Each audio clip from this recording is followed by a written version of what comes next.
Thank you all for coming out tonight. Isn't that great?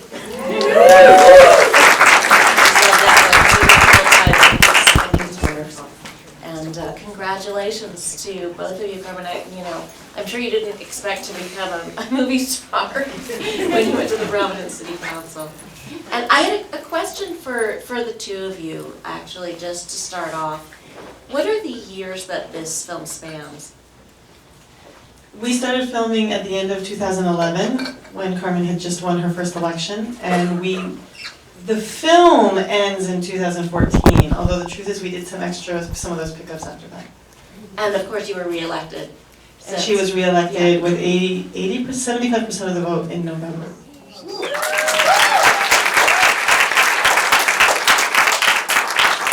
I was thinking watching it is that was a very different time politically. I mean, that was a very hopeful time compared to now.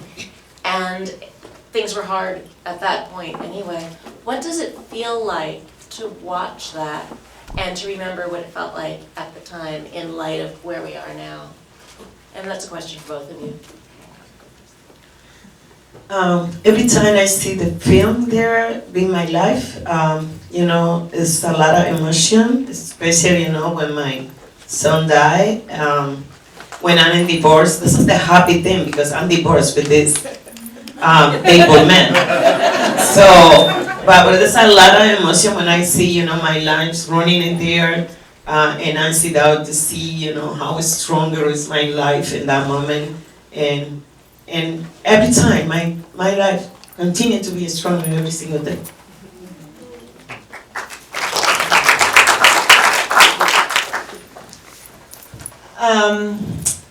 When I think of politics on the south side of Providence, I actually don't feel like it's the national political. I don't know if other folks in local communities find this, but local politics can be very different from national politics.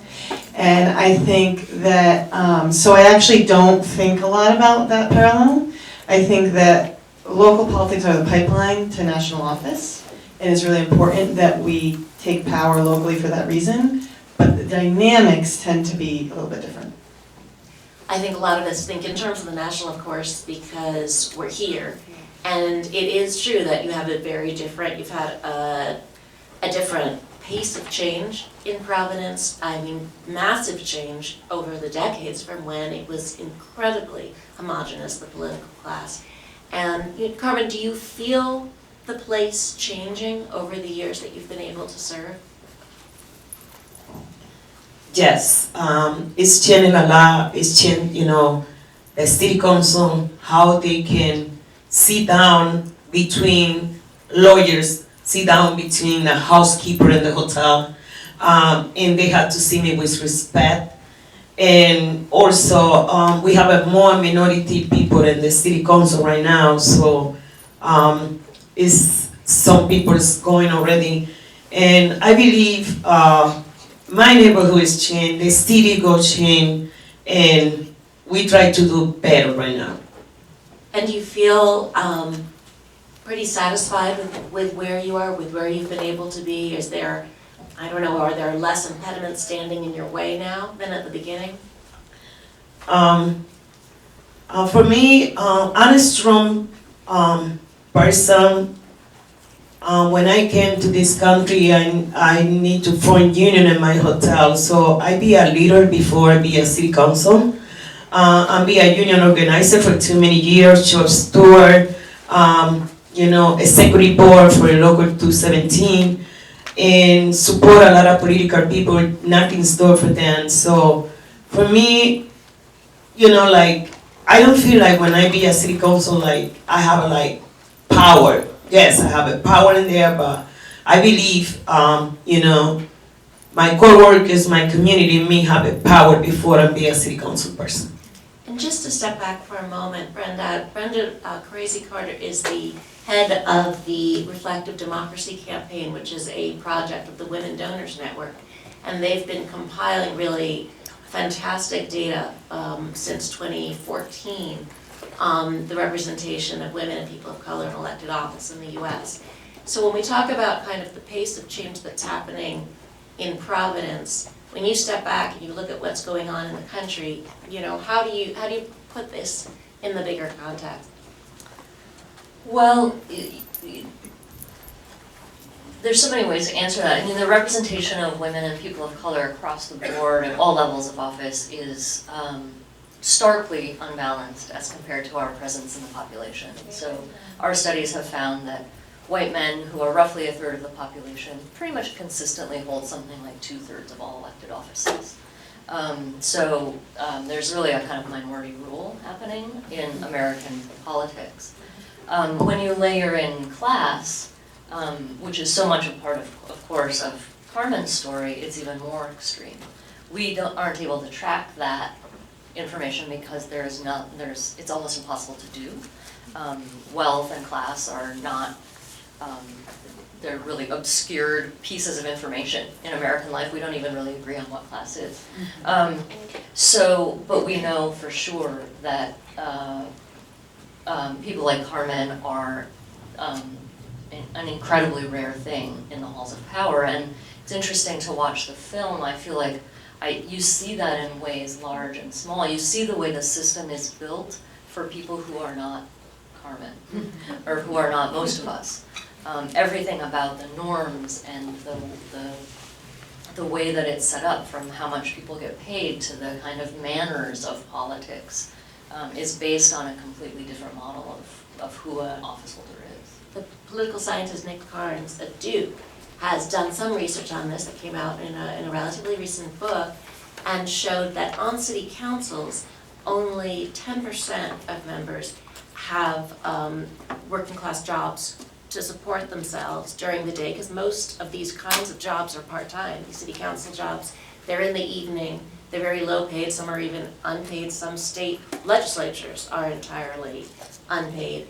And the numbers become even lower as you go up in political office. I mean, even though about 50% of the American population has at some point worked in a blue-collar job, in Congress it's 2% of people serving. So, you know, the gap is just huge. And I mean, we really see this in the film where you talk about, you know, you can't live on that income. So basically, you have this life where you're going 24/7. We see this here, even with your trip down to be with us. It's a lot to juggle, because you have to get back to get to work and be there at 7:30 a.m. on a night when the flights are canceled because of rain. You know, these are the kind of barriers that I imagine, you know, a fair number of the councilmen who were there when you started just didn't have to deal with. Have you found that? I mean, do people realize how difficult it is? It's hard. It's hard. But and I realize, you know, like people ignoring like what happened with the person to be like me. I need to work 40 hours in the week in the hotel, clean rooms every single day. I need to cross from the hotel to the city hall most of the time because I take the power committee in the city hall because I want to be, be in charge and keep my eyes open and see what's going on. So that's mean I need to be in the city hall like 3 times or 4 times in the week, and also for my council meeting. Get sometime when I have a finance committee meeting, the budget's there. Sometime I'm started to be here at 5 o'clock to 10 o'clock in the night to go home, take a shower, go to sleep, and wake up at 6:10 every single day. But when people see, they don't see like what do we do. They see like, you represent, you need to do this, you need to do that. They call you 3 o'clock in the morning because the house is being fired. The firefighter called me. I need to show up in there. Be a city council person is 24/7.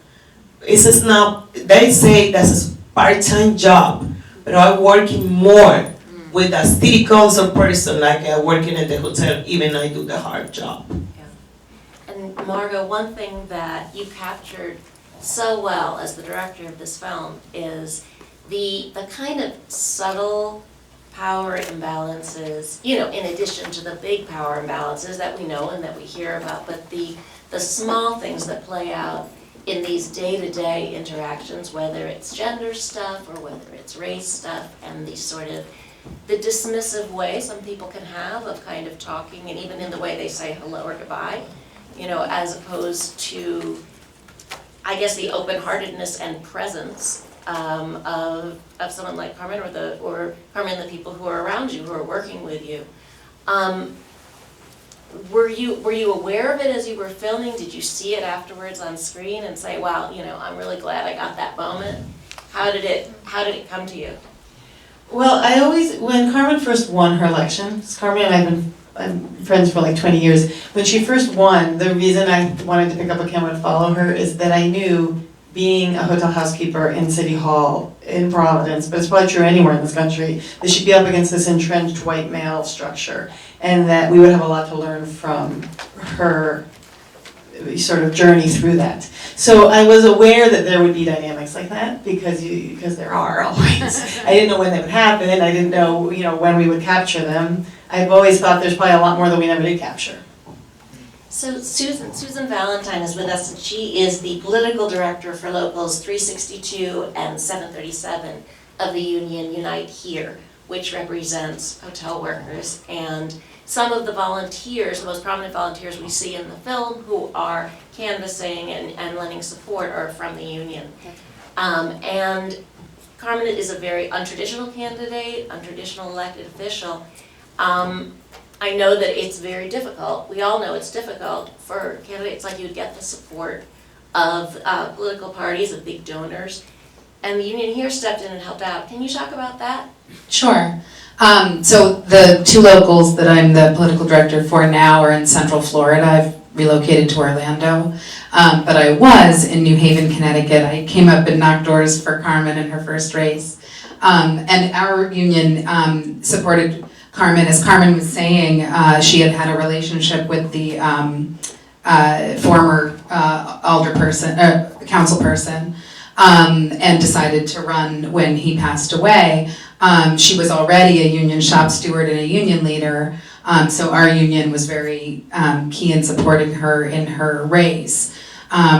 Similarly in New Haven, Connecticut, where I was for 10 years, we supported a number of our members running for office, members and community leaders that were kind of part of our movement. We kind of had a labor and community coalition.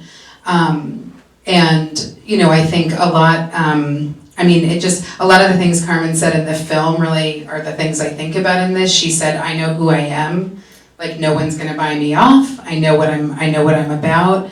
And a lot of what we did with candidates in New Haven was kind of bring everyone together as a group, which Carmen didn't have the benefit of having. Carmen was on her own, but we had a bunch of people run at the same time and do kind of, what we called values-based leadership training, so that people could like remind themselves over and over again why I'm doing this. I heard you say that a bunch of times in the film. I know why I'm doing this. So that's a really huge part in, I think, supporting untraditional candidates. And then, we're also able really to just provide volunteers like crazy, as you see in the film.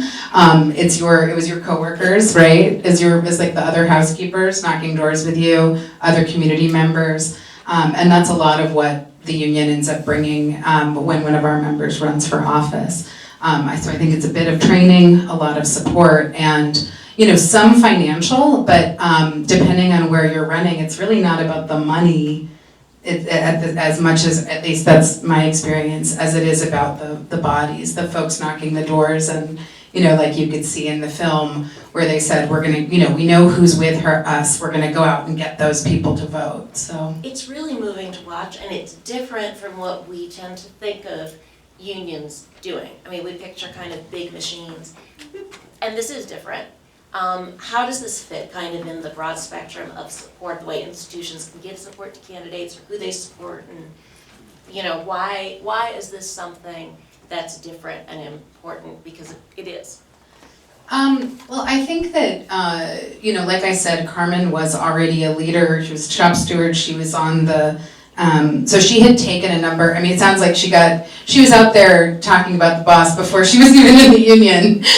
But she was out there fighting, and so I think it's about giving support for people's leadership well before the point that they're gonna run for office. So, it can be, when you're an organization and you're thinking about who can go do a thing, like for the union, it's very often who can handle that grievance or who can be in negotiations. If you're, a lot of times the easily, like sort of the ready-to-go person could be a white guy with college education, or sort of take it, a white woman with college education, making the actual effort to make sure that people of color, women and people of color are actually pushed forward into those opportunities, so that they're getting those leadership skills. So that then when, unfortunately, her friend who was on the city council passed away, she was ready to actually step up and do this because of a lot of leadership she had taken over a number of years. So I think that's the thing I would say about what unions can do and other organizations can do to help put people in that position. Right, because it doesn't just come out of nowhere. It doesn't come out of Someone doesn't nowhere. just wake up in the morning and think, I'm gonna run for office, and then they sort of just go and do it. And, Yeah, as Carmen said, she had knocked doors for, for the previous councilman. There was a line in the film that really struck me this time. You said, nobody's going to change me. And I didn't hear it in terms of sort of no one's going to buy me off, I'm not gonna be in anyone's pocket at the time. I really heard it as, I am myself, I'm a real person, and I'm gonna stay a real person. I'm not gonna turn into one of these, fake people shaking hands and looking over people's shoulders while they talk to them, looking for someone more interesting in the room. And certainly, you certainly seem to have remained true to that, simply by the fact that when I asked you earlier if I could call you Councilwoman, and you said, no, I really want to be called Carmen, and it's hard for me to do it. It's sort of like, sticks the same way when I was young. When I got older, I could never call teachers by their first names eventually, because it's not the way we do things here in Washington. It's all about sort of power and prestige and status. Do you feel on the inside though, do you feel unchanged? Do you feel that the experience truly has left you unchanged? Absolutely not. When I remember when I get communication with my family, you know what, I need to something to say. I run for a city council, and everybody said no. And my brother said, oh my God, that's the first tall person we are in the family. So, I'm promised to my family, I'm promised to me, I never go being changed. I'm Carmen Castillo. Like I'm telling you, when I'm in the city council, I'm in the chamber, I'm in here, I'm the councilwoman. When I close that door and get out, I want to continue to be a Carmen Castillo. And the city hall, everybody call me the kissing woman because I kiss everybody, even the people clean the floor. And when they see me, like I go to give you a hug, woo, hi, honey, how are you? They don't feel really good because, I'm the councilwoman. Now, but the first thing, I'm the human. I believe in God. I'm the Christian person. I grew up in the family to show me, especially my mom, you need to fight for your right. But you never, ever can be abused to no one. So I grew up like that, and for me, I ask God every day, never, like give me like, I feel like I'm more that person like you. Mm-hmm. I'm the human, you are the human, and I respect everybody. That's just the same respect I want to deserve with everybody, but I would never want to change my life. I never, ever. That's my life, and no one take it. No one can buy me. No one can be told me because I'm a political person.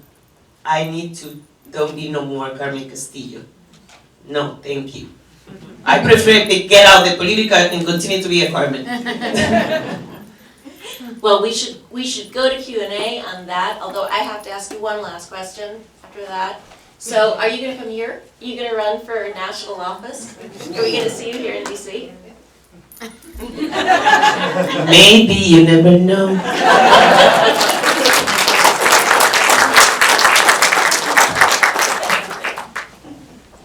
I am sure people have questions, comments.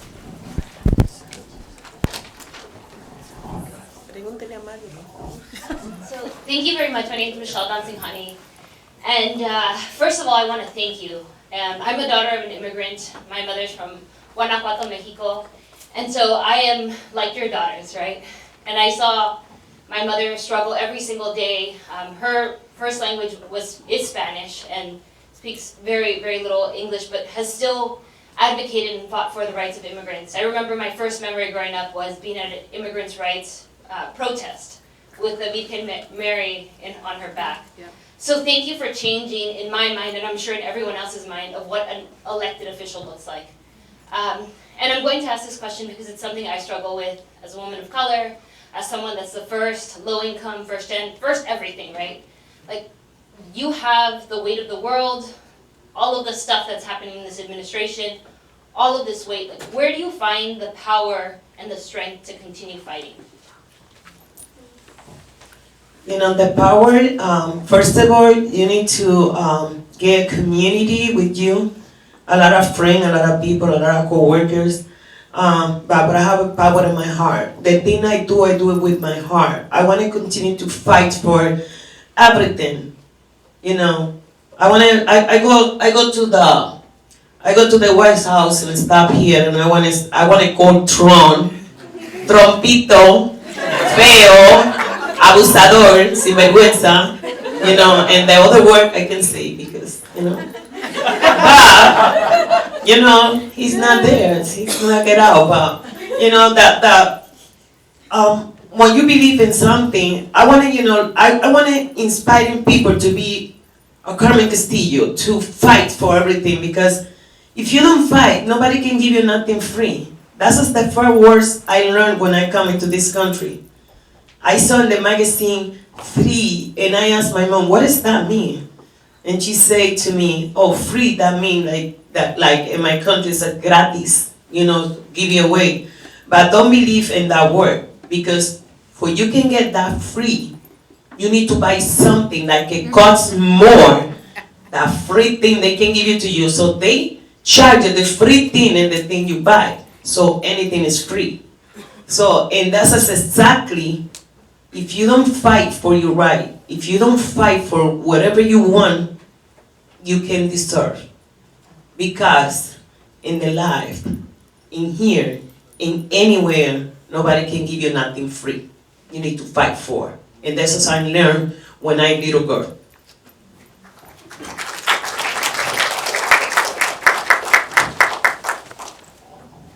Hi, my name is Anita Burgos, and first of all, it's just so cool to see Dominicanos like on the screen, and like mi gente, and like that coffee when you were drinking it with the sugar. I was like, yes, all of that besito. So like, it's just beautiful to like see that on the screen. And I think just in terms of like having more women run for office, just wondering if you have any advice for Latinas who want to run for office either locally or at the federal level. You know, that film show, you know, not only Latinas, Latinos, wherever you come from, minority people need to fight to be, you know, in the government, because we know what we need. We know what is the decision we want to make. It's down to to the rich people can take decision for us. You know, in the first thing everybody had to do is come to the community to see who is the leader, who you can be supported, and make the job done, because nothing changes if we don't do anything. So I believe, you know, more women can take position, because we're thinking about it with the heart and with the mind. The men only thinking about the mind, and that's it. I'm sorry, man, but that's true.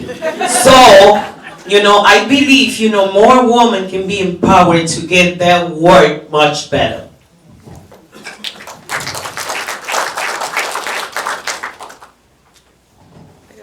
Hola, ¿cómo estás? Me llamo Vanessa. Le voy a preguntar esta pregunta en español, ¿está bien? Ok. Bueno. see. I'll do a translation to English. She's just Sí, gonna ask in Spanish. Yo tengo 16 años, soy joven y también soy líder en Washington, D.C.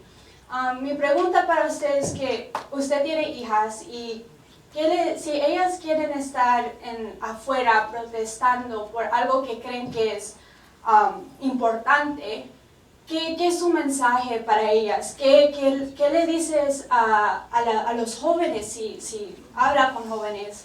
¿Qué es la motivación? ¿Qué son sus palabras? ¿Qué le dices para motivar la generación jóvenes?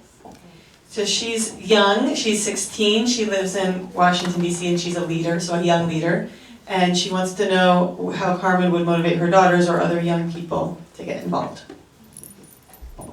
Y ahí te contesto en español. Primeramente, yo me envuelvo mucho con los jóvenes de mi comunidad, no solo de mi comunidad, de todo el mundo, porque déjame decirte, mi amor, que tú tienes 16, pero yo me siento de 16 también. First she said that I am very involved with young people in my community, actually all over the world. You might be 16, but I feel like I'm 16. Y lo primero que yo hago es ponerme en los zapatos de uno joven para yo entender.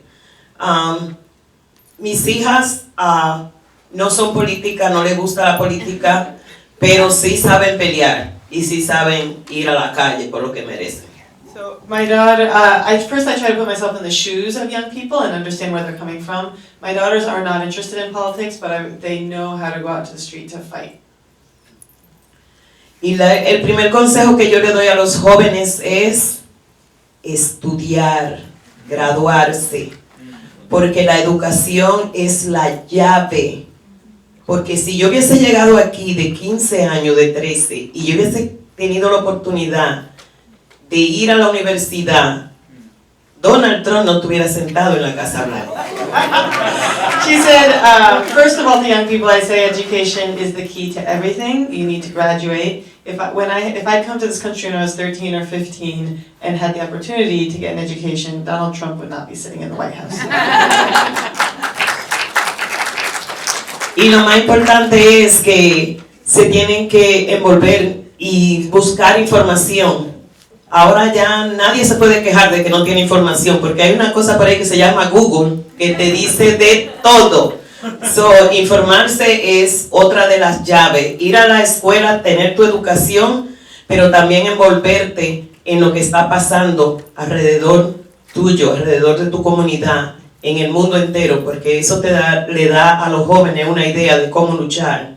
Ahora mismo tenemos que enfocar a nuestros jóvenes más, porque están muy metidos en la tecnología y no miran el mundo real. Pero yo a las mías las saqué de ahí. She said also the other tool at your fingertips is Google. You can get any information you need. It's very accessible. So inform yourself about your community, inform yourself about what's going on, and get involved. 2 more questions. ¿Qué le preguntan a Margot? Hi, my name is Margie Ware. I'm a recovering politician. Margot, how did you and Carmen become friends? I was a union organizer with the Hotel Workers Union, which is now Unite Here, from 1998 to 2003, and Carmen was a leader. So we worked closely together on a lot of fights, and on both contract fights and issues of justice in the community.